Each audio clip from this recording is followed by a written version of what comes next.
എന്നെ കേൾക്കുന്ന നിങ്ങളുടെ മുഖത്തേക്ക് നോക്കുമ്പോൾ ദൈവത്തിൻ്റെ ഹൃദയത്തിൻ്റെ സ്നേഹമത്രയും നിങ്ങളിലേക്ക് ഒഴുകിക്കൊണ്ടിരിക്കുന്നു എന്ന് പറയാൻ ഞാൻ ആഗ്രഹിക്കുന്നു. ദൈവം വെറുക്കാത്ത ഭൂമിയിലെ ഒരു മനുഷ്യനാണ് നിങ്ങൾ. കർത്താവ് കൈവിടാത്ത ഒരു ജീവിതത്തിൻ്റെ ഉടമയാണ് നിങ്ങൾ. എന്തുകൊണ്ടാണ് ദൈവദാസനെ അങ്ങ് ഇത്ര വ്യക്തമായിട്ട് എന്നെ നോക്കി ഇത് പറയുന്നതെന്ന് നിങ്ങളിപ്പോൾ ചോദിക്കുന്നുണ്ടാകും. അതിൻ്റെ കാരണം ഇതൊരു ഭംഗിവാക്കായിട്ട് ഞാൻ പറഞ്ഞതല്ല, പറയണമെന്ന് കർത്താവ് നിർദ്ദേശിച്ചത് കൊണ്ട് പറഞ്ഞത് തന്നെയാണ്. ദൈവത്തിൻ്റെ ഒരു വിശ്വസ്ത പ്രവാചകൻ എന്ന നിലയിൽ എനിക്ക് ആ വാക്കുകൾ പറയാതിരിക്കുക നിർവാഹമില്ല.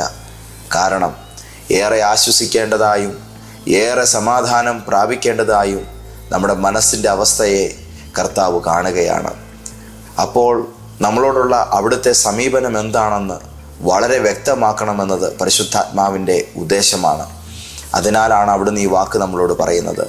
ദൈവത്തിൻ്റെ പ്രീതി ലഭിച്ച, ദൈവത്തിൻ്റെ സ്നേഹത്തിൻ്റെ ഒഴുക്ക് ലഭിച്ച, ദൈവം ഭൂമിയിൽ ഇന്ന് വെറുക്കാത്ത, ദൈവം സ്നേഹത്തോടെ പിന്തുണയ്ക്കുന്ന കർത്താവിൻ്റെ പ്രിയപ്പെട്ട പൈതലിനോടാണ് ഇന്ന് ഞാൻ സംസാരിക്കുന്നത്.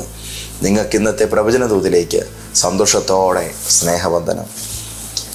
നമ്മളൊരു പ്രശ്നത്തിൽ അകപ്പെടുന്നതിന് മുൻപ് ദൈവം നമ്മുടെ മേൽ സമൃദ്ധമായ കൃപ പകർന്ന് നമ്മളെ ആ ദൈവകൃപയുടെ സങ്കേതവും സുരക്ഷിതവുമായ താവളത്തിലാക്കി പ്രതിബന്ധങ്ങളിൽ നമ്മളെ രക്ഷപ്പെടുത്താറുണ്ട്. ഈ കഴിഞ്ഞ കുറച്ച് ദിവസങ്ങൾക്ക് പുറകിൽ എന്നെ കാണാൻ വന്നൊരു കുടുംബം അവരുടെ ജീവിതത്തിൻ്റെ കണ്ണീര് ഓർമ്മകൾ പങ്കുവെക്കുമ്പോൾ ഒരു വാക്ക് പറഞ്ഞു, പാസ്റ്ററെ, കുഞ്ഞുങ്ങൾക്ക് ആഹാരം കൊടുക്കാൻ നിർവാഹമില്ലാത്തതുകൊണ്ട് മറ്റുള്ളവർ തെറ്റിദ്ധരിക്കാതിരിക്കാൻ അടുപ്പിൽ തീ കത്തിച്ച് കുറേ നാൾ ഞങ്ങൾ കഴിഞ്ഞതാണ്. അന്ന് ചാമ്പയ്ക്കയും പേരയ്ക്കയും ഒക്കെ ഞങ്ങളുടെ വീട്ടിലുണ്ടായിരുന്നതുകൊണ്ട് കുഞ്ഞുങ്ങൾ അതൊക്കെ കഴിച്ചു. വാവിട്ട് ഞങ്ങൾ നിലവിളിച്ചിട്ടുണ്ട്. പക്ഷെ ആ നിലവിളിയുടെ ശബ്ദം വെളിയിൽ കേൾക്കാതിരിക്കാൻ ഞങ്ങൾ മാക്സിമം ശ്രമിക്കുകയും ചെയ്തിരുന്നു. വാടക കാശ് കൊടുക്കാൻ നിർവാഹമില്ലാതെ 1-2 മാസം മുടങ്ങിയപ്പോൾ അവർ വന്ന് നിർബന്ധമായിട്ട് ഇവിടുന്ന് ഇറങ്ങണമെന്ന് പറഞ്ഞു. അന്ന് ഇറങ്ങുന്ന സമയത്ത് ഞങ്ങൾ എങ്ങോട്ട് കുഞ്ഞുങ്ങളെയും കൊണ്ട് പോകും എന്നുള്ളതായൊരു ചോദ്യം ദൈവത്തോട് ചോദിച്ചു. പക്ഷേ ഇറങ്ങുക അല്ലാതെ നിർവാഹമില്ലായിരുന്നു. അവർ പറഞ്ഞ ആ ഒരു വാക്ക് അത്രമേൽ വേദനിപ്പിക്കുന്നതായിരുന്നു. എന്തായാലും ഇനിയും നിന്ന് സഹിക്കാൻ പറ്റത്തില്ല, കടത്തിണ്ണയിലാണെങ്കിലും നമുക്ക് പോയി കിടക്കാമെന്ന് പറഞ്ഞ് ഞങ്ങൾ ഇറങ്ങി. എൻ്റെ കുഞ്ഞിനെ പഠിപ്പിച്ച ഒരു ടീച്ചറിനെ ഞങ്ങൾ വഴിയിൽ വെച്ച് കണ്ടു. അവരൊരു പുതിയ വീട് വെച്ച് മാറിയതേ ഉള്ളൂ. ആ വഴിയിലേക്ക് ഞങ്ങൾ ഇറങ്ങിച്ചെന്ന് അവിടെ സങ്കടപ്പെട്ട് നിൽക്കുന്ന സമയത്ത് ആ സ്നേഹനിധിയായ ടീച്ചർ എൻ്റെ കുഞ്ഞുങ്ങളെ അടുത്ത് വിളിച്ചിട്ട് ടീച്ചറിൻ്റെ പഴയ വീടും അതിൻ്റെ പരിസരങ്ങളുമൊക്കെ ഒന്ന് വൃത്തിയാക്കാൻ നിങ്ങളുടെ അച്ഛൻ വരുമോ എന്നൊരു ചോദ്യം ചോദിച്ചു. അപ്പോഴാണ് ഞങ്ങളുടെ സാഹചര്യങ്ങൾ ടീച്ചർ മനസ്സിലാക്കുന്നത്. നിങ്ങൾക്ക് ഈ കാര്യം നോക്കിയും കണ്ട് ചെയ്യാമെന്നുണ്ടെങ്കിൽ നിങ്ങളവിടെ താമസിക്കൂ, ആ തോട്ടത്തിലെ കാര്യങ്ങളൊക്കെ നോക്കൂ എന്ന് പറഞ്ഞ് ആ ഭവനം ഞങ്ങൾക്ക് തുച്ഛമായൊരു വാടകയ്ക്ക് താമസിക്കാൻ നൽകി. അവിടെ നിന്നും ഞങ്ങൾ പിന്നെ ജീവിതത്തിൽ ഉയർന്നു വരികയായിരുന്നു.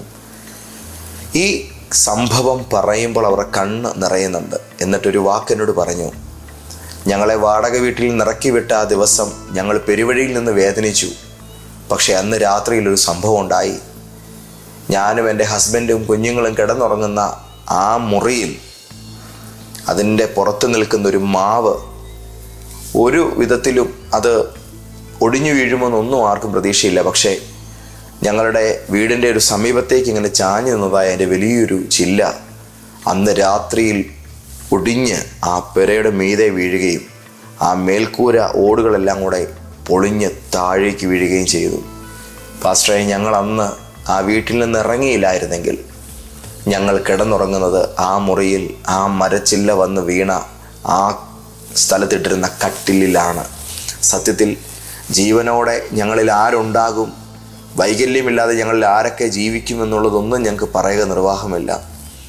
സത്യത്തിൽ ഇറങ്ങിപ്പോ നാണമില്ലാതെ എന്തിനാ ഇവിടെ കിടക്കുന്നത് എന്നുള്ള നിലയിലുള്ളതായ കൂർത്തുമൂർത്ത അസ്ത്രം പോലെയുള്ള വാക്കുകൾ വന്നു കയറിയപ്പോഴാണ് ഞങ്ങൾ അവിടുന്ന് ഇറങ്ങിയത്. ഇല്ലേ, ഇറങ്ങത്തില്ലായിരുന്നു. പക്ഷേ ഞങ്ങൾ ഇറങ്ങിയത് ഞങ്ങളുടെ ജീവിതത്തിൽ പുതിയൊരു ജീവിതം ലഭിക്കുവാനുള്ള, ഞങ്ങളുടെ പ്രാണന് ദോഷം വരാതിരിക്കാനുള്ള ദൈവത്തിൻ്റെ പദ്ധതിയുടെ ഭാഗമായിരുന്നുവെന്ന് ഞങ്ങൾ പിറ്റേന്ന് തിരിച്ചറിഞ്ഞു. അതുമാത്രവുമല്ല, പെരുവഴിയിൽ നിന്ന് ഞങ്ങൾക്ക് മനോഹരമായൊരു താമസ സൗകര്യവും അന്ന് തന്നെ ദൈവം ഒരുക്കി തന്നു. ദൈവം നടത്തിയ വഴികളെക്കുറിച്ച് അത്ഭുതകരമായിട്ട് അവർ വാതോരാതെ പറയുകയാണ്. ഈ ഒരു സംഭവം പറഞ്ഞു കഴിഞ്ഞപ്പോൾ എന്നോട് ഒരു വാക്കൂടെ ആ സഹോദരി പറഞ്ഞു, പാസ്റ്ററെ, ഞാനും എൻ്റെ ഹസ്ബൻഡും ഇത് പലരോടും പറയുമ്പോൾ പലരും ദൈവത്തെ സ്തുതിക്കും, പക്ഷെ ഒരാൾ മാത്രം അതിലൊരു ചോദ്യം ചോദിച്ചു, ഇങ്ങനെയൊക്കെയാണോ ദൈവം സഹായിക്കുന്നത്? ഇങ്ങനെയൊക്കെയാണോ ദൈവം കരുതൽ കാണിക്കുന്നത്?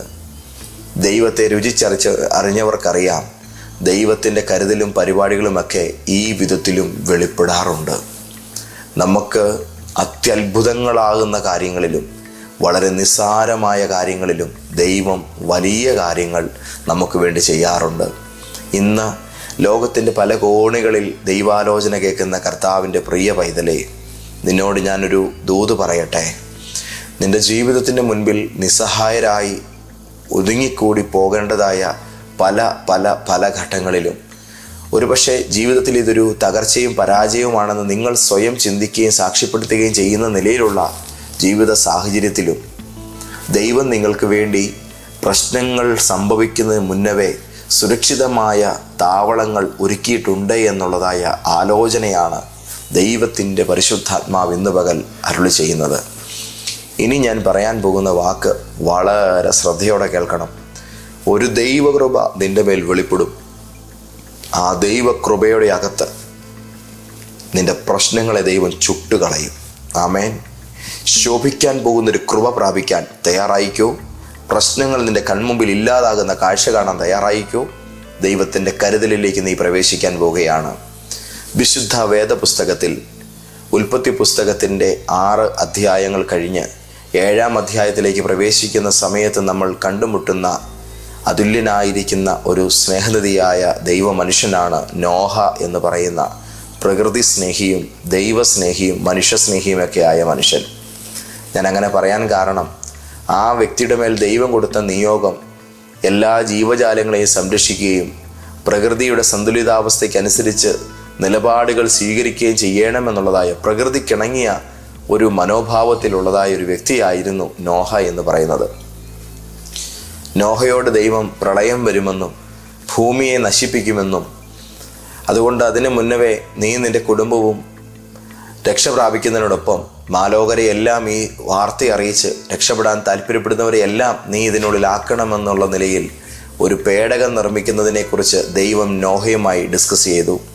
ദൈവം പറഞ്ഞതുപോലെ നോഹ കാര്യങ്ങൾ ക്രമീകരിച്ചു എന്നുള്ളതാണ്.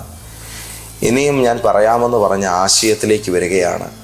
നോഹയുടെ പേടകത്തിൽ നോഹയും തൻ്റെ ഭാര്യയും തൻ്റെ മക്കളും അവരുടെ ഭാര്യമാരോടക്കം 8 പേരാണ് കയറിയത്. ആയിരക്കണക്കിന് മനുഷ്യർ ആ പ്രളയത്തിൽ മരണപ്പെട്ടു. എന്നാൽ നോഹയുടെ പേടകത്തിലേക്ക് ഒരു പെട്ടകം ഉണ്ടെന്നോ പ്രളയം വരുമെന്നോ ഒന്നും അറിയാൻ വയ്യാത്ത കുറേ മിണ്ടാപ്രാണികളായ മൃഗങ്ങളെയും പ്രവേശിപ്പിച്ചതായി നമ്മൾ ദൈവവചനത്തിൽ വായിക്കുന്നു. നോഹയുടെ പേടകത്തിൽ കയറിയ കുറുക്കനും പാമ്പും കോഴിയുമെല്ലാം അവരറിഞ്ഞിട്ടുണ്ടോ? സത്യത്തിൽ ഇങ്ങനൊരു പ്രശ്നത്തിൻ്റെ പേരിലാണ് ഞങ്ങളെ ഇവിടേക്ക് മാറ്റുന്നു എന്നുള്ള കാര്യം അറിഞ്ഞിട്ടില്ല. ഞാൻ പറഞ്ഞത്, ഭൂമിയിലെ അക്രമകാരികളായിരിക്കുന്ന മൃഗങ്ങൾക്കും വിഷമുള്ള ജീവികൾക്കും മനുഷ്യനോട് ഇണങ്ങാത്ത ജീവികൾക്കുമെല്ലാം സുരക്ഷിതമായൊരു താവളം ദൈവം നോഹയുടെ പെട്ടകത്തിൽ ഒരുക്കി. ഇന്ന് പ്രകൃതിയിലുള്ള സകലത്തിനും ദുരന്തങ്ങൾക്ക് മുമ്പ് ദൈവം സംരക്ഷണത്തിൻ്റെ ഇടമൊരുക്കുന്നുണ്ട് എന്നുള്ളതായ സൂചനയാണ് ഇതിലൂടെ പരിശുദ്ധാത്മാവ് നമ്മളോട് കൈമാറുന്നത്. അപ്പോൾ തന്നെ മനോഹരമായൊരു ദൈവാലോചനയും കൂടെ പറയുന്നു. നിനക്കൊരു പ്രശ്നം വരുമ്പോൾ ആ പ്രശ്നം വന്നു കഴിയുമ്പോൾ എന്നാ ചെയ്യുമെന്നുള്ളതായ ചോദ്യവും നിനക്ക് ചോദിക്കേണ്ടി വരാതെ വണ്ണം നിൻ്റെ പ്രോബ്ലങ്ങൾ വെളിപ്പെടുന്നതിനും നാളുകൾക്ക് പുറകിൽ ദൈവത്തിൻ്റെ അത്ഭുതകരമായ പ്രവൃത്തി നിൻ്റെ ജീവിതത്തെ പ്രതി കർത്താവ് സംവിധാനം ചെയ്തു വെച്ചിട്ടുണ്ട്. ചേർന്ന് ദൈവത്തെ ഒന്ന് സ്തുതിക്കാമോ? Hallelujah, hallelujah, hallelujah. 120 വർഷം നോഹ പ്രസംഗിച്ചു എന്നുള്ളതാണ് ദൈവവചനത്തിൽ നമ്മൾ വായിക്കുന്നത്.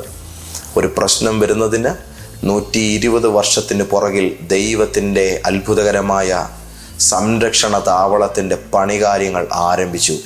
ഇന്ന് ഈ ദൈവിക ദൂത് കേൾക്കുമ്പോൾ നിങ്ങൾ ജനിക്കുന്നതിനും 1 നൂറ്റാണ്ടിന് പുറകിൽ നിങ്ങളുടെ ഇന്നത്തെ പ്രശ്നത്തിൻ്റെ പരിഹാരത്തിന് വേണ്ടതെല്ലാം എൻ്റെ കർത്താവ് റെഡിയാക്കി വെച്ചിട്ടുണ്ടായിരുന്നു എന്ന് നിങ്ങൾ കണ്ടെത്താൻ പോകുകയാണ്. അപാരമായ വഴികൾ നിങ്ങൾക്ക് വേണ്ടി തുറക്കപ്പെടും. ദൈവം നമ്മളെ സഹായിക്കാൻ ഒരുക്കിയിരിക്കുന്ന സുരക്ഷിത താവളങ്ങൾ പലപ്പോഴും ഒരു വ്യക്തിയുടെ വാക്കായോ ഒരു ഫോൺ കോളായോ പുതുതായി ലഭിക്കുന്ന ഒരു പരിചയമായിട്ടൊക്കെ ആയിരിക്കാം നമുക്ക് ലഭിക്കുന്നത്. കുറച്ച് നാളുകൾക്ക് പുറകിൽ ഞാൻ നമ്മുടെ പ്രവചന ദൂതിൽ നിങ്ങളോട് പറഞ്ഞ ഒരു പെൺകുട്ടിയുടെ ഒരു സാക്ഷ്യമുണ്ടല്ലോ. ഒരു ധനകാര്യ സ്ഥാപനത്തിൽ നിന്നും ലോൺ എടുത്ത് വീട് പണി ആരംഭിച്ചു. ഭവനത്തിൻ്റെ പണി പൂർത്തീകരിക്കുന്നതിന് മുൻപ് പിതാവിന് ക്യാൻസർ വന്നു.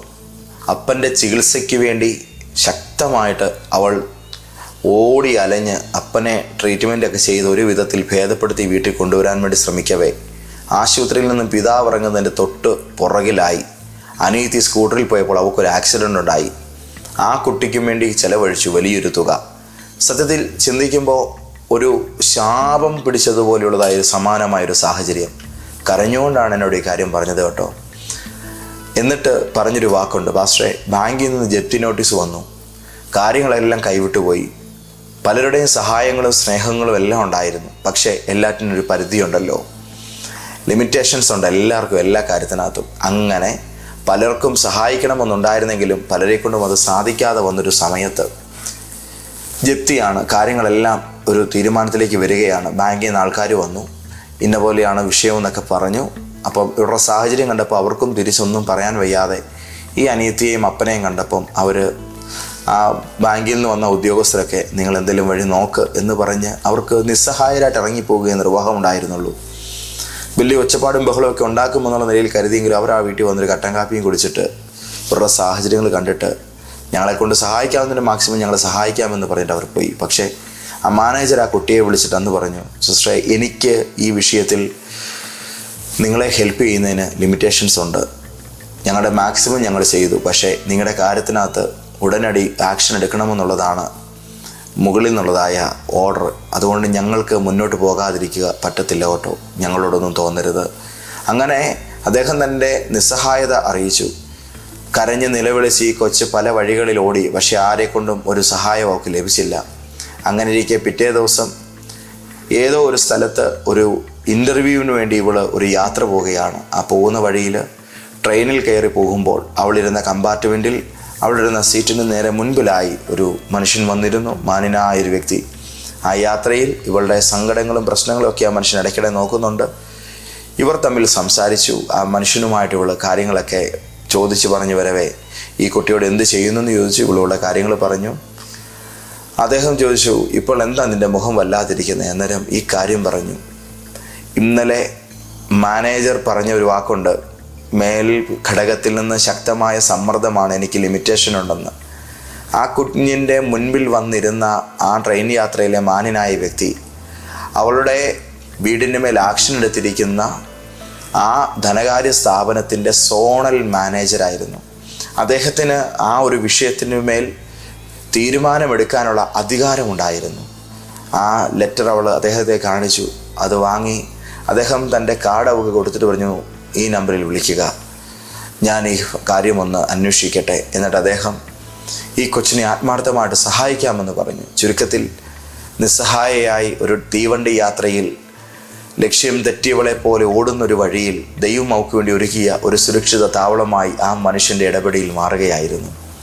അങ്ങനെ ആ ജപ്തിയുടെ കാര്യത്തിനകത്ത് അത് തൽക്കാലം ബാങ്ക് ആ നടപടിയെ ഒന്ന് തടഞ്ഞു വെക്കുകയും ഇവർക്ക് ചില അവസരങ്ങൾ നൽകാനുള്ളതായ കാര്യങ്ങൾ അവർ ക്രമീകരിക്കുകയും ചെയ്തു. ഒറ്റത്തവണ തീർപ്പാക്കൽ എന്ന് പറയുന്നതായ നടപടിയിലൂടെ ഒരുപാട് പലിശ ഇളവിൽ ആ കാര്യമൊന്ന് ക്ലിയർ ചെയ്യത്തക്കവണ്ണം ഒരു വഴി ആ കുട്ടിക്ക് വേണ്ടി തുറന്നു. ചില സഹായങ്ങളൊക്കെ ആ സമയത്തേക്ക് ക്രമീകരിക്കപ്പെട്ടു. ആ ബാധ്യത തീർക്കുകയും ചെയ്തു. നമ്മുടെ ജീവിതത്തിൽ ഒരു ഫോൺ കോളാകാം, ഒരു മനുഷ്യനാകാം, നമ്മൾ ഇന്ന് വരെ കാണാത്തൊരു വ്യക്തിയുടെ ഇടപെടലാകാം, ഒരു യാത്രയാകാം, പെരുവഴിയിൽ ഇറങ്ങി എങ്ങോട്ട് പോകുമെന്നറിയാതെ ഗത്യന്തരമില്ലാതെ നിൽക്കുന്ന വല്ലാത്തൊരു നിപ്പുണ്ടല്ലോ, ആ നിപ്പുമാകാം. ദൈവം നിന്നെ ഒരുക്കുന്ന സമയമാണത്. ദൈവം നിനക്ക് വേണ്ടി കരുതി വച്ചിരിക്കുന്ന തൻ്റെ കൃപയുടെ സുരക്ഷിത താവളത്തിലേക്കുള്ളതായ യാത്രയുടെ ക്രമീകരണമാണത്. കർത്താവ് അത് നമ്മുടെ ജീവിതത്തിൽ ഒരുക്കുകയാണ്. ഇന്നത്തെ ദൂത് കേൾക്കുന്ന നിങ്ങളുടെ ജീവിതത്തിൽ ദൈവത്തിൻ്റെ ആത്മാവ് പറയുന്നു, ഞാൻ ഇത്തരത്തിൽ നിന്നെ മുന്നോട്ട് നയിക്കും. മിണ്ടാപ്രാണികളായ പല ജീവികൾക്കും വേണ്ടി നോഹയെപ്പോലൊരു ദൈവദാസനെ കൊണ്ട് ദൈവം വർഷങ്ങളെടുത്തൊരു വലിയ പെട്ടകം പണിയിപ്പിച്ചെങ്കിൽ, നീ ഉണ്ടാകുന്നതിന് മുമ്പേ നിൻ്റെ ഇന്നത്തെ സാഹചര്യത്തെ ജയിക്കാൻ വേണ്ടത് ദൈവം നീ പോലും അറിയാത്ത പലരെയും കൊണ്ട് നിനക്ക് വേണ്ടി ഒരുക്കി വെപ്പിച്ചിട്ടുണ്ട്. അതിലേക്ക് നിന്നെ മാടി വിളിക്കുകയാണ് ഇന്നത്തെ ദൂത്. അത് നിങ്ങൾക്ക് വേണ്ടി തുറന്നു തരികയാണ് ഇന്നത്തെ ഈ ആലോചന. നിങ്ങൾ ചെന്ന് ചില പെട്ടകങ്ങളുടെ അകത്ത് കയറും. പ്രതിബന്ധങ്ങൾ നിങ്ങളുടെ തലയ്ക്ക് മീതെ എഴുന്നേൽക്കും മുമ്പ് നിങ്ങൾ ഇന്നതിൽ നിന്നും ധൈര്യത്തോടെ ജയാളികളായി പുറത്തു വരും. വനത്തിൽ ജോലി ചെയ്തതായ ഒരു സഹോദരനുമായിട്ട് സംസാരിക്കവേ അദ്ദേഹം എന്നോട് കാട്ടുതീ കത്തിപ്പിടിച്ചതിനെക്കുറിച്ചൊരു അനുഭവം പറഞ്ഞു. അന്നേരം ഞാൻ ചോദിച്ചു, വനത്തിൽ തീ പിടിച്ചാൽ എന്ത് ചെയ്യും? അദ്ദേഹം എന്നോട് പറഞ്ഞു, നമുക്കത് അണയ്ക്കാൻ കഴിയത്തില്ല പാസ്റ്ററെ. നമ്മൾ നിൽക്കുന്ന ഭാഗത്തേക്ക് തീ വരും, അത് ഉറപ്പാണ്. അതുകൊണ്ട് നമ്മൾ നിൽക്കുന്ന ഭാഗത്തേക്ക് തീ വരുന്നതിന് മുമ്പ് അല്പം ദൂരെ നമ്മുടെ ഒരു സറൗണ്ടിങ്ങിലേക്ക് നമ്മൾ ആദ്യം തീ ഇടും. എന്നിട്ട് ആ തീ കത്തിച്ച് നമ്മൾ ആദ്യം ആ തീ അങ്ങ് കെടുത്തും. അങ്ങനെ ആ തീ നമ്മൾ തന്നെ ആദ്യം കത്തിച്ചിട്ട് നമ്മളുടെ ചുറ്റുപാടും നമ്മൾക്ക് വേണ്ടി കത്തുന്ന ആ തീ മുഖാന്തരം കടന്ന് കയറി വരുന്ന വലിയൊരു കാട്ടുതീയെ തടയാനുള്ളതായ ഒരു സുരക്ഷിതമായ ഒരു മുൻകരുതൽ നമുക്കെടുക്കാൻ കഴിയും. കാരണം നിലവിൽ തീ കത്തിക്കഴിഞ്ഞാൽ പിന്നെ തീ അങ്ങോട്ട് കയറത്തില്ല. ഈ നിലയിൽ തങ്ങളുടെ ആ ഒരു സറൗണ്ടിങ്ങിനകത്ത് ഈ നിലയിലുള്ളതായൊരു പരിപാടി ചെയ്യുമെന്ന് അദ്ദേഹം എന്നോട് പറഞ്ഞു. ദൈവത്തിൻ്റെ മക്കളെ, ദൈവത്തിൻ്റെ കൃപയും സ്നേഹവും പ്രീതിയും നിൻ്റെ മേൽ ഇന്ന് പകൽ കത്തുകയാണ്. എന്തിനാണെന്നറിയാമോ? നിൻ്റെ ജീവിതത്തെ നശിപ്പിക്കാൻ വേണ്ടി ശത്രു ഒരുക്കിയിരിക്കുന്ന ചില പദ്ധതികൾ, അത് നിൻ്റെ ജീവിതത്തിലേക്ക് കടന്നു വരുന്നതിന് മുമ്പ് ദൈവം പകർന്നത് നിൻ്റെ മേൽ ആളിക്കത്തും. നീ സുരക്ഷിത താവളത്തിൽ മറയുകയും ചെയ്യും. കാക്കയ്ക്കും കോഴിക്കും പരുന്തിനും കുയിലിനും പ്രാവിനും വേണ്ടി, ആമയ്ക്കും മുയലിനും പാമ്പിനും നായ്ക്കുട്ടിക്കും വേണ്ടി പെട്ടകം ഒരുങ്ങിയെങ്കിൽ ദൈവത്തിൻ്റെ പൈതലായ നിനക്ക് വേണ്ടി ദൈവം ഒരുക്കി വെച്ചത് വെളിപ്പെടാതിരിക്കുവോ? ഒരിക്കലുമില്ല. കർത്താവ് ഒരുക്കിയതിൻ്റെ കഥകിന്ന് നിനക്ക് വേണ്ടി തുറക്കപ്പെടാൻ പോവാ. നമുക്ക് പ്രാർത്ഥിക്കാം. ഞങ്ങളുടെ ദൈവമേ, സ്നേഹം നിറഞ്ഞ സ്വർഗീയ പിതാവേ, അങ്ങയുടെ സഹായത്തിൻ്റെ ഏറ്റവും വലിയ ആവശ്യകത നേരിടുന്നൊരു സമയത്തിലാണ് ഞങ്ങളിപ്പോൾ ആയിരിക്കുന്നത്. അങ്ങ് ഞങ്ങളെ സഹായിക്കണം. ഞങ്ങൾക്കത് കിട്ടിയേ പറ്റൂ. ഇന്നത്തെ പ്രശ്നങ്ങളെ നേരിടാൻ, അതിജീവിക്കാൻ ഞങ്ങളുടെ മുമ്പിൽ വേറെ യാതൊരു മാർഗവുമില്ല. അങ്ങ് അതുകൊണ്ട് ഞങ്ങൾക്ക് വേണ്ടി ശക്തമാവണ്ണം ഒന്ന് ഇറങ്ങി പ്രവർത്തിക്കണം. ഈ ഭാരം ഇനി ആരോട് പറയാനാണ് കർത്താവേ? അങ്ങ് ഇതിൻ്റെ ആഴം അറിയുന്നുണ്ടല്ലോ. ഈ ക്ലേശം ഒന്ന് ഷെയർ ചെയ്യാൻ പറ്റുന്ന ആരും ഞങ്ങളുടെ ജീവിതത്തിൽ ഇപ്പോഴില്ല. അതുകൊണ്ട് അങ്ങ് തന്നെ വേഗത്തിൽ ഈ കാര്യത്തിനൊരു പരിഹാരം വരുത്തണമെന്ന് ഞങ്ങൾ ഒരുമിച്ച് പ്രാർത്ഥിക്കുന്നു. ഞങ്ങളുടെ മനസ്സ് ക്ഷീണിക്കുന്നതിൽ അങ്ങ് ഒട്ടും സന്തോഷിക്കുന്നില്ല. ഞങ്ങളൊരു വഴി കാണാതെ വിഷമിച്ചിരിക്കുന്നതിൽ അങ്ങ് ആഹ്ലാദിക്കുന്നുമില്ല. പകരം ഞങ്ങളെ കരം പിടിച്ച് നടത്താൻ അവിടുന്ന് ഞങ്ങളുടെ ജീവിതത്തിൽ ഇറങ്ങി വരുവാൻ ഇഷ്ടപ്പെടുന്നല്ലോ. ആയതുകൊണ്ട് കർത്താവേ, ഞാൻ അങ്ങയിലേക്ക് ഇതാ എൻ്റെ കരങ്ങളെ നീട്ടുകയാണ്. ഒരു കൈയല്ല, 2 കരങ്ങളും അങ്ങയിലേക്ക് തന്നെ നീട്ടുന്നു. യേശുവേ, അവിടുന്ന് ഞങ്ങളെ ഗൈഡ് ചെയ്യണമേ. അവിടുന്ന് ഞങ്ങളെ കൊണ്ട് നടക്കണമേ. ഞങ്ങളുടെ കാലുകൾക്ക് ബലമുണ്ടോ ഇല്ലയോ എന്നുള്ളതല്ല. ഒന്ന് ഞങ്ങൾക്കറിയാം, ഈ പ്രശ്നങ്ങളുടെ നടുവിൽ ഒരുപാട് ദൂരം നടക്കാനുള്ള ബലമൊന്നും ഞങ്ങളുടെ പാദങ്ങൾക്കില്ല കർത്താവേ. അവിടുന്ന് ഞങ്ങളെ ഒന്ന് ചുമക്കാൻ തയ്യാറായിരുന്നെങ്കിൽ അതേറെ സന്തോഷകരമാകുമായിരുന്നു. കർത്താവേ, ഞങ്ങളെ തോളിൽ ചുമക്കാൻ അങ്ങ് റെഡിയായിരിക്കയാൽ കർത്താവായ യേശുവിൻ്റെ ബലമുള്ള തോളിലേക്ക് ഞങ്ങളിതാ ഞങ്ങളുടെ ജീവിത പ്രശ്നങ്ങളുമായി ഓടി വന്ന് കയറുകയാണ്. ഹല്ലേലൂയ. നിന്റെ ഭാരം യഹോവയുടെ മേൽ വെച്ചുകൊള്ളുക, അവൻ നിന്നെ പുലർത്തും. നീതിമാൻ കുലുങ്ങിപ്പോകാൻ അവൻ ഒരു നാളും സമ്മതിക്കത്തില്ലെന്ന് എന്നോട് പറഞ്ഞത് എൻ്റെ ദൈവത്തിൻ്റെ വചനമാണ്. അതുകൊണ്ട് ഇപ്പോഴത്തെ മുഴുവൻ ഭാരവും ഞങ്ങൾ അങ്ങയിലേക്ക് അർപ്പിക്കുകയാണ്. കർത്താവേ, ഇന്ന് ഈ സാമ്പത്തിക കാര്യങ്ങളിൽ അങ്ങ് അത്ഭുതം ചെയ്യണം. ഇന്നിത് ഒരു പ്രയാസമായി പിന്നെയും തുടരാതെ വണ്ണം അവിടുത്തെ കരുത്തുള്ള കൈ ഇന്ന് ഇതിൻ്റെ മേൽ ഇറങ്ങി വന്ന് ഞങ്ങൾക്ക് ഇതിൻ്റെ കാര്യകാരണങ്ങൾ കണ്ടെത്താൻ പറ്റാതെ വണ്ണം ഞങ്ങളെ അകപ്പെടുത്തിയിരിക്കുന്ന ഈ കുരുക്കിൽ നിന്നും അങ്ങ് ഞങ്ങളെ അഴിച്ചു പുറത്തു കൊണ്ടുവരണമേ കർത്താവേ. Glory to Jesus. നിറഞ്ഞ കണ്ണുകളോടെ, വിതുമ്പുന്ന അധരങ്ങളോടെ, ഒരു വാക്ക് പറയാൻ പറ്റാതെ അങ്ങയുടെ മുൻപിലിരുന്ന് പൊട്ടിക്കരയുന്ന അങ്ങയുടെ ഈ പ്രിയപ്പെട്ട പൈതലിനെ ഈ നിമിഷം തിരുക്കരത്തിലേക്ക് ഞാൻ തരുന്നെൻ്റെ നാഥ. പൊന്നേശുവേ നാഥ, അത്ഭുതകാരുണ്യം വെളിപ്പെടുത്തുമാറാകണമേ. അതിശയകാരുണ്യം വെളിപ്പെടുത്തുമാറാകണമേ. അവിടുത്തെ കൃപ സമൃദ്ധമാവണ്ണം ചൊരിയുമാറാകണമേ. ഞങ്ങളുടെ ജീവിതത്തിൻ്റെ ശൂന്യതകളെ മാറ്റാൻ അങ്ങയുടെ സമൃദ്ധിക്ക് ശക്തിയുണ്ടല്ലോ. ഞങ്ങളുടെ ജീവിതത്തിൻ്റെ ന്യൂനതകളെ ഇല്ലാതാക്കാൻ അവിടുത്തെ കൃപയുടെ നിറവ് മതിയായതാണല്ലോ. ആയതുകൊണ്ട് ഞങ്ങൾ ഒരുമിച്ച് പ്രാർത്ഥിക്കുന്നു. ഈ നിമിഷത്തിൽ ഞങ്ങളെ പൂർവാധികം ശക്തിയുള്ളവരാക്കി മാറ്റണമേ. ഇന്ന് വരെ ഞങ്ങൾ അറിഞ്ഞിട്ടില്ലാത്ത നിലയിൽ ഞങ്ങൾക്ക് മേൽ കൃപയെ ചൊരിയുമാറാകണമേ. ഞങ്ങൾ ഞങ്ങളുടെ കർത്താവിനെ ചുംബിച്ചു പ്രാർത്ഥിക്കുന്നു. അത്രമാത്രം സ്നേഹത്തോടെ യേശുവിലേക്ക് ചായുകയാണ്. ഈ കഴിഞ്ഞ ദിവസങ്ങളിൽ മനസ്സിനേറ്റ മുറിവുകളിൽ കർത്താവെ, ആവശ്യമുണ്ടായിട്ടും ചെന്ന് കയറേണ്ട ഇടത്തേക്ക് പോകാൻ കഴിയാതെ, ചെന്നേ മതിയാകൂ എന്ന് പറയുന്ന സ്ഥലത്തേക്ക് ഒരു ചുവട് വെക്കാൻ പറ്റാതെ മാനസികമായി തളർന്നിരിക്കുന്ന ഈ ഹൃദയത്തെ ദൈവകരങ്ങളിലേക്ക് ഞാൻ തരികയാണ്. എൻ്റെ കർത്താവ് ഇപ്പോൾ ഒന്ന് താങ്ങിയെടുക്കണേ. ചൂരച്ചിലയുടെ തണലിൽ മരണം കാത്തു കിടന്ന ഏലിയ പ്രവാചകനെ അങ്ങയുടെ ബലമുള്ളൊരു ദൂതനെ അയച്ച് ആ തണലിൽ നിന്നും താങ്ങി എഴുന്നേൽപ്പിച്ച് ആഹാരം നൽകി ദൂരയാത്ര ചെയ്യുവാൻ ശക്തനാക്കിയതുപോലെ ഇപ്പോൾ ഈ നിമിഷത്തിൽ ക്ഷീണങ്ങൾ മനസ്സിൽ നിന്നും മാറത്തക്കവണ്ണം, ബലഹീനതകൾ ശരീരത്തിൽ നിന്നും മാറത്തക്കവണ്ണം അങ്ങയുടെ ബലമുള്ള ഭുജത്താൽ ഇപ്പോഴങ്ങയുടെ മക്കളെ താങ്ങണമേ. ഞാൻ ഇന്ന് അത്ഭുതങ്ങളെ വിശ്വസിക്കുന്നു. ദൈവത്തിൻ്റെ പ്രവാചകൻ എന്ന നിലയിൽ അങ്ങയുടെ മക്കളെ ഞാൻ യേശു ക്രിസ്തുവിൻ്റെ സർവശക്തിയുള്ള നാമത്തിൽ അനുഗ്രഹിക്കുന്നു. കർത്താവേ, നീ എൻ്റെ മേൽ പകർന്ന അങ്ങയുടെ അഭിഷേകത്തിൻ്റെ വിശ്വസ്തതയിൽ ഇവരിന്ന് പകൽ ഇവരുടെ കാര്യങ്ങളുടെ മേലെല്ലാം ജയം നേടട്ടെ. ഇന്ന് മേൽ ഇവരുടെ കണ്ണുകൾ നിറയാതിരിക്കട്ടെ. ഇവരുടെ മനസ്സിന് ആ ഭയത്തെ ഫേസ് ചെയ്യാതെ പോകട്ടെ. ഇവരുടെ ഓർമ്മയിലേക്ക് ഇനി ആ ദുഷിച്ച ചിന്തകൾ വരാതിരിക്കട്ടെ. അങ്ങയുടെ മക്കളെ അലട്ടുന്ന ആ ദോഷകരമായ വിഷയം ഇനി നിന്റെ കുഞ്ഞുങ്ങളുടെ ജീവിതത്തിന്മേൽ കടന്നുകയറ്റം നടത്താതെ യേശുവിൻ്റെ നാമത്തിൽ അത് ഒഴിഞ്ഞു പോകട്ടെ.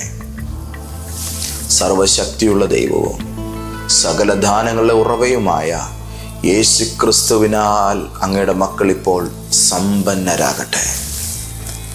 കാൽവറി ക്രൂശിൽ തിരുശരീരത്തിലേറ്റ തീവ്രമായ ദണ്ഡനങ്ങൾ നിമിത്തം ഞങ്ങളുടെ രോഗാതുരമായ ശരീരത്തിൻ്റെ വിവിധ അവയവങ്ങളിലേക്ക് അവിടുന്ന് സൗജന്യമായി നൽകിത്തന്ന അതിശ്രേഷ്ഠമായ സൗഖ്യത്തിൻ്റെ വലിയ കൃപകളെ ഞങ്ങൾ സ്വീകരിച്ചു പ്രാർത്ഥിക്കുന്നു. കർത്താവായ യേശു ക്രിസ്തുവിൻ്റെ വിശ്വസ്ത പ്രവാചകൻ എന്ന നിലയിൽ ഞാൻ ഇന്ന് എന്നെ കേൾക്കുന്ന ഇവരുടെ രോഗാതുരമായ ശരീരങ്ങളെ സ്പർശിച്ചു പ്രാർത്ഥിക്കുന്നു. രോഗികളുടെ മേൽ കരം വെച്ചാൽ അവർക്ക് സൗഖ്യം വരുമെന്ന് പറഞ്ഞത് അവിടുന്നാകയാൽ എനിക്ക് വെള്ളിയോ പൊന്നോ ഇല്ല. എൻ്റെ കൈകളിലുള്ളത് നസ്രയനായ യേശുവിൻ്റെ നാമമാണ്. ആ മഹാനാമത്തിൽ ഞാനിവരെ സുഖപ്പെടുത്തി പ്രാർത്ഥിക്കുന്നു. കർത്താവേ, ഇന്ന് ഭൂമിയിലുള്ള ഒരു രോഗവും മാറ്റാൻ ഞാൻ പ്രാപ്തനോ മതിയായവനോ അല്ല. പക്ഷെ അവിടുന്ന് അടിയൻ്റെ മേൽ പകർന്ന അഭിഷേകത്തിലൂടെ അങ്ങ് പ്രവർത്തിക്കുന്നതിനാൽ അങ്ങ് തന്നെ ഈ കാര്യം ചെയ്യാൻ മതിയായവനായതുകൊണ്ട് ചെറുതും വലുതുമായ, തീവ്രവും മാരകവുമായ, സഹിക്കാൻ പറ്റാത്തതായ, മുറിവ് കൂടാത്തതായ ശരീരത്തിലെ സകല രോഗങ്ങളെയും ബലഹീനതകളെയും വർഷങ്ങൾ പഴക്കമുള്ള രോഗസ്വാധീനങ്ങളെയെല്ലാം യേശുവിൻ്റെ നാമത്തിൽ ശാസിച്ചു പ്രാർത്ഥിക്കുന്നു. കർത്താവേ, ചികിത്സകൾ സുലഭമാണ്. അതിന് മുടക്കാൻ പണമില്ലാത്തത് കൊണ്ട് ഒരു സൗഖ്യം ദൈവം തന്നേ പറ്റൂ എന്ന് പറഞ്ഞ്, ഒരു ഓപ്പറേഷൻ എൻ്റെ ദൈവം എൻ്റെ ശരീരത്തിൽ നടത്തണം എന്ന് പറഞ്ഞ്, ഈ ലോകത്തിലെ ഡോക്ടർമാരോ സർജന്മാരോ അല്ല, എൻ്റെ ദൈവം തന്നെ എൻ്റെ മേലൊരു സർജറി നടത്തിയാൽ മതി എന്നുള്ള നിലപാടിൽ അങ്ങയുടെ കരത്തിൻ്റെ അത്ഭുതത്തിനു വേണ്ടി കാത്തിരിക്കുന്ന അങ്ങയുടെ മക്കളുടെ ശരീരാവയവങ്ങളിൽ ഇപ്പോൾ തന്നെ അവിടുത്തെ വിടുതലിൻ്റെ കരം ആഴത്തിൽ വെളിപ്പെടുത്തി സുഖമാക്കണമേ എന്ന് അവിടുത്തെ മകനിതാ പ്രാർത്ഥിക്കുന്നു. ആശ്വാസത്തിൻ്റെ ദൈവിക സമൃദ്ധിയും സമാധാനത്തിൻ്റെ ഒഴുക്കും എല്ലാ ജീവിതങ്ങളിലേക്കും വ്യാപിക്കട്ടെ. എൻ്റെ കർത്താവായ യേശു അനുഭവിച്ച മാനസിക പ്രയാസങ്ങൾ ചെറുതല്ല. എൻ്റെ ഉള്ളം മരണവേദന പോലെ അതിദുഃഖിതമായിരിക്കുന്നു. ഇത് അവിടുത്തെ വാക്കുകളാണല്ലോ. മരണദുഃഖം ഉള്ളിൽ പേറിക്കൊണ്ട് നടക്കുന്ന അങ്ങയുടെ മക്കളുടെ പലരുടെയും മനസ്സിപ്പോൾ ശാന്തമാകട്ടെ. തെറ്റായ തീരുമാനങ്ങൾ എടുക്കൂ എന്നവരെ പ്രേരിപ്പിക്കുന്ന ദുഷ്ടനും വഞ്ചകനുമായ പിശാചിനെ ഞാനിവരുടെ ജീവിതത്തിൽ നിന്ന് നസ്രയനായ യേശുവിൻ്റെ നാമത്തിൽ ആട്ടിപ്പായിക്കുന്നു. എൻ്റെ പ്രിയപ്പെട്ടവർ സമാധാനത്തോടെ ജീവിക്കട്ടെ, ദീർഘായുസ്സോടെ ജീവിക്കട്ടെ, സന്തോഷത്തിൽ ജീവിക്കട്ടെ, സമൃദ്ധിയിൽ ജീവിക്കട്ടെ. കർത്താവാം യേശുവിൻ്റെ നാമത്തിൽ ഇന്ന് ആ സന്തോഷം നിൻ്റെ മക്കളുടെ മേൽ ഒഴുകിയിറങ്ങട്ടെ. അല്ലയോ പൊന്നേശുവപ്പ, ഇന്നത്തെ പ്രവചനതോത് ഞങ്ങളെ സംബന്ധിച്ചിടത്തോളം ഒരു പുതിയ അനുഭവമാണ് തന്നിരിക്കുന്നത്. ഈ ദൈവകൃപയുടെ വാക്കുകളെ ഞങ്ങൾ കേൾക്കാൻ കർത്താവി ശുശ്രൂഷ ഒരുക്കിയത് കൊണ്ട് ഞങ്ങൾ സ്തോത്രം ചെയ്യുന്നു. യേശുവിൻ്റെ നാമത്തിൽ ലൈഫ് ചേഞ്ചർ പ്രോഫറ്റിക് ചർച്ചിൻ്റെ കുടുംബാംഗങ്ങളായി ലോകത്തിൻ്റെ നാനാഭാഗങ്ങളിൽ ഓരോ ദിവസത്തെയും ദൈവാലോചന കേട്ട് ദൈവത്തെ സ്തുതിക്കുന്ന ആയിരക്കണക്കിന്, പതിനായിരക്കണക്കിന്, ലക്ഷക്കണക്കിന് ദൈവമക്കൾക്കായി സ്തോത്രം ചെയ്യുന്നു. ഇതിൻ്റെ പ്രേക്ഷകരായി പതിനായിരക്കണക്കിന് മനുഷ്യർ ലോകത്തിൻ്റെ നാനാ കോണുകളിൽ ഇന്ന് ഈ ദൂതിന് സാക്ഷികളായിക്കൊണ്ടിരിക്കുന്നു. അവരുടെ വീടുകളിലെല്ലാം ഇപ്പോൾ ഒരു അനുഗ്രഹം ഉണ്ടാകട്ടെ. പകൽ സൂര്യനുദിക്കുമ്പോൾ എല്ലാ ഭവനങ്ങളും തെളിഞ്ഞ പ്രകാശത്തിൽ സന്തോഷിക്കുന്ന പോലെ ഈ ദൈവിക ദൂതിൻ്റെ പ്രകാശത്തിൽ ഇന്ന് ഈ ആലോചന കേട്ട എല്ലാ കുടുംബങ്ങളും പ്രത്യാശിക്കുകയും സന്തോഷിക്കുകയും ചെയ്യട്ടെ എന്ന് ആത്മാർത്ഥമായി പ്രാർത്ഥിക്കുന്നു. എന്നെ സ്നേഹിച്ച് എനിക്ക് വേണ്ടി ജീവൻ നൽകിയ കർത്താവും രക്ഷിതാവുമായ യേശു ക്രിസ്തുവിൻ്റെ വലിയ നാമത്തിൽ അപേക്ഷിക്കുന്നു. ദൈവപിതാവേ, കേൾക്കണമേ. ആമേൻ, ആമേൻ, ആമേൻ. ഒരുപാട് സന്തോഷത്തോടും ദൈവത്തിൻ്റെ മഹാകാരുണ്യത്തോടും കൂടെ നമുക്ക് ഇന്നത്തെ ദിവസം ജീവിക്കാം.